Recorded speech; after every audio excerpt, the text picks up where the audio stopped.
Presiden Joko Widodo menaikkan instruksi Presiden atau Inpres nomor 1 tahun 2022 tentang optimalisasi pelaksanaan program jaminan kesehatan nasional. Beberapa layanan publik diwajibkan menyertakan BPJS Kesehatan atau program jaminan kesehatan nasional atau JKN sebagai syarat dari pengajuan pelayanan. Dari catatan bisnis, setidaknya 12 kementerian dan lembaga diarahkan untuk mencantumkan kepesertaan JKN dalam programnya. Misalnya Polri, dalam pengurusan pengajuan SIM, SKCK, dan STNK, pemohon diminta menyertakan tanda kepesertaannya di JKN atau BPJS Kesehatan. Sementara di Kementerian Agama, pelaku usaha perjalanan haji, umroh, dan calon jamaah diwajibkan mengikuti program JKN. Kemenak juga harus memastikan staf pendidik dan peserta pendidikan atau murid di lembaga pendidikan di bawahnya untuk menjadi peserta program JKN. Hal serupa juga harus dilakukan Kementerian Pendidikan, Kebudayaan, Riset dan Teknologi. Tenaga pengajar dan pelajar harus dipastikan mengikuti program JKN. Kewajiban serupa juga berlaku di Kemenkumham. Pemohon pelayanan hukum umum, kekayaan hak intelektual dan keimigrasian harus menjadi peserta aktif JKN. Kepengurusan tanah di Kementerian ATR dan BPN juga diwajibkan mencantumkan kartu atau tanda kepesertaan BPJS Kesehatan.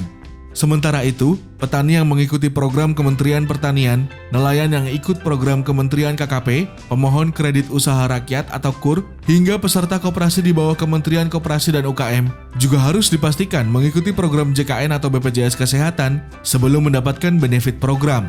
Melalui Inpres nomor 1 tahun 2022 ini, kewajiban penggunaan BPJS dalam beberapa sektor pelayanan di bawah kementerian akan mulai berlaku per 1 Maret 2022. Di sisi lain, Beleit ini pun mendapat penolakan dan kritikan, salah satunya Wakil Ketua Komisi 2 DPR Lukman Hakim.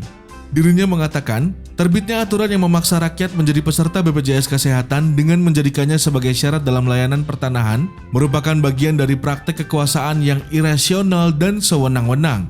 Apa hubungannya antara jual beli tanah dengan BPJS Kesehatan? Secara filosofi konstitusi, kepemilikan tanah dan jaminan sosial kesehatan merupakan hak rakyat yang harus dilindungi oleh negara, katanya dilansir dari Tempo.co. Setali tiga uang, Wakil Ketua Umum Konfederasi Serikat Pekerja Seluruh Indonesia atau KSPSI, Mathias Tambing juga menilai tidak ada korelasi antara kepesertaan BPJS Kesehatan dengan pengurusan pertanahan. Itu sesat pikir. Saya kira kalau dievaluasi banyak hal-hal yang sebetulnya dijadikan argumen jadi prasyarat anggota BPJS, ujar Mathias dilansir dari Tempo.co. Kalau sobat bisnis, setuju tidak? Sudah punya BPJS Kesehatan belum?